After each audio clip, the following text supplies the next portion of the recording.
Yun. So, ito, update, no? Ayan. So, nasara ko na siya.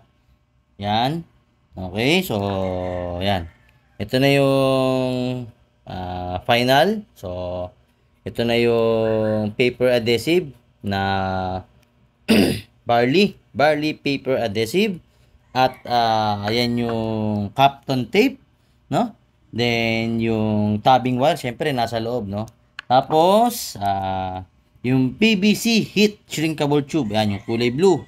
So, yan, ganyan po siya ka-safe, no? Pagka tayo po'y gumawa, dapat ay safety first, no? Para iwas sunog at iwas aberya sa mga gagamit ng battery. Para maganda yung kalalabasan, no? Yung resulta. Then, yan yung wire, no? Ayan yung BMS. Naka, ano na siya? Naka ready na, yan, no? Pag naka-green po yan, ibig sabihin, on na po yan. Ito po yung guide na sinasabi ko kanina, ayan, no? Ayan, meron yan B1, B2, B3, B4, okay? So, hindi po kayo malilito. Ayan, may naka-indicate po yan. Ayan, ha? B1, B2, B3, B4, B negative. Yung B4, yun po yung positive.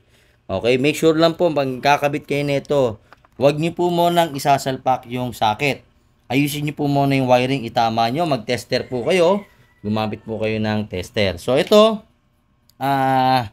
ilalagay ko muna siya rito. Then, mamaya pakita ko pag nakalagay na, ano? Kasi, ang hirap pag kumikilos ka na nagbibideo, hawak mo yung cellphone o yung ating videographer, tayo lang din mismo.